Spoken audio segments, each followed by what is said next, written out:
کا قائد نہیں ہے. آج میاں طفیل محمد صاحب کا کوئی بچہ کسی فارورڈ بلاک کا سربراہ نہیں ہے. آج قاضی حسین احمد کا بیٹا اور بیٹی جماعت کے کارکن ہیں. آج سید منور حسن کے بعد اسی رب کے تصور میں پلا ہوا سمر باغ کے اندر سے اٹھنے والا ایک غریب کارکن صرف رب سے محبت کے صدقے امیر جماعت ہے. میرے عزیزوں، آج کون سی جماعت ہے جو وراثت سے خالی ہے؟ آج کون سی دینی جماعت ہے جہاں باپ کا وارث بیٹا نہیں ہے؟ آج ان کی شورائیں ہیں، ان کی ایگزیکٹو ہیں، آج انہی کی گزارتے ہیں. یہ کون لوگ ہیں؟ ان کی کیا تبدیلیاں ہیں؟ ان کے اندر کیا انقلاب ہے؟ یہ تو کوئی انقلاب نہیں کہ باپ کرسی پہ ہو اور بیٹا اس کا جانشین بنے، ماں کرسی پہ ہو اور بیٹی اس کی جانشین بنے، اس کا داماد جانشین بنے. انقلاب یہ ہے کہ سید مودودی کا جانشین سراج الحق بنے. یہ انقلاب ہے. اور پھر میرے عزیزوں، یہ رب کے تصور نے ایک قیادت کا تصور دیا ہے.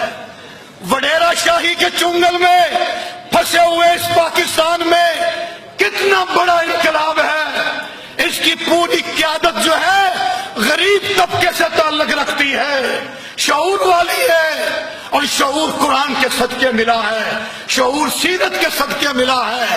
غریب قیادت کو اگر کسی نے اس ملک میں اٹھایا ہے تو جماعت اسلامی نے اٹھایا ہے. مجھے وڈیروں کے کشتی بان بتائے کہ ان کی کابینہ میں کتنے غریب ہیں، ان کی سینٹرل ایگزیکٹو میں کتنے غریب ہیں. لیاقت بلوچ بیٹھے ہیں، مظفر گڑھ سے آئے ہیں، لاہوریوں کے دلوں میں بستے ہیں، سیکرٹری جنرل جماعت اسلامی پاکستان ہے. اس لیے کہ ان اکرمکم عند اللہ اتقاکم. یہ وراثت نہیں ہے. اور پھر میرے عزیزوں، تیسری اور آخری بات، امانت و دیانت کا تصور، قرون اولیٰ کا تصور، صحابہ کی رہنمائی کا تصور آج اگر کسی جماعت نے دیا ہے تو جماعت اسلامی نے دیا ہے. چندوں پہ بٹوارے ہیں، پیسوں پہ بٹوارے ہیں، بینک بیلنس پہ بٹوارے ہیں. ایک ایک پائی کا حساب مرکز سے لے کے چیچوں کی ملیاں کی جماعت تک ہوتا ہے. گاڑیاں چلتی ہیں، ایک ایک کلومیٹر کی لکھائی ہوتی ہے. کوئی مائی کا لال ایک پیسے کی جواب دہی سے نہیں بچ سکتا. وہ امیر کراچی ہو، وہ امیر لاہور ہو، وہ امیر پاکستان ہو. اور اس کی بڑی مثالیں ہیں، وقت نہیں ہے. وہ عبدالستار افغانی جو ایک شومین تھا، اس کا جنازہ اٹھتا ہے، جو 13 سال کراچی کا میئر رہا، غریبوں کو پلاٹ دینے والا، اسی لیاری کے 2.5 مرلے کے مکان سے اٹھتا ہے. یہ جماعت اسلامی ہے جس نے یہ معیار دیا ہے. نعرہ تکبیر.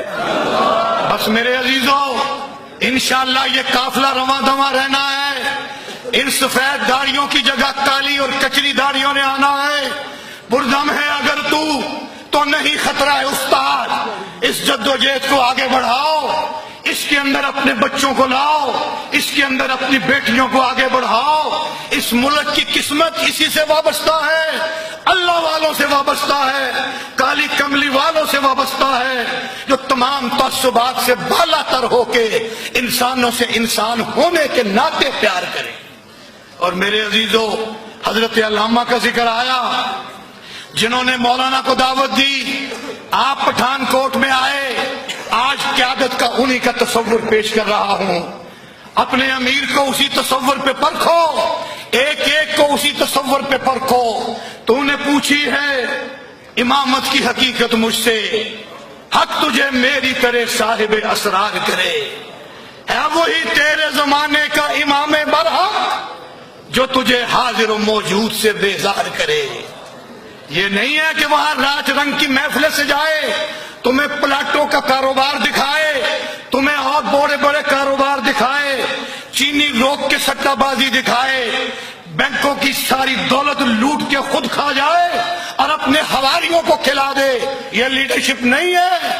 دیکھ احساس زیاں تیرا لہو گرما دے، فقر کی سان چڑھا کر تجھے تلوار کرے، اور موت کے آئینے میں دکھا کر تجھے رخ دوست زندگی اور بھی تیرے لیے دشوار کرے۔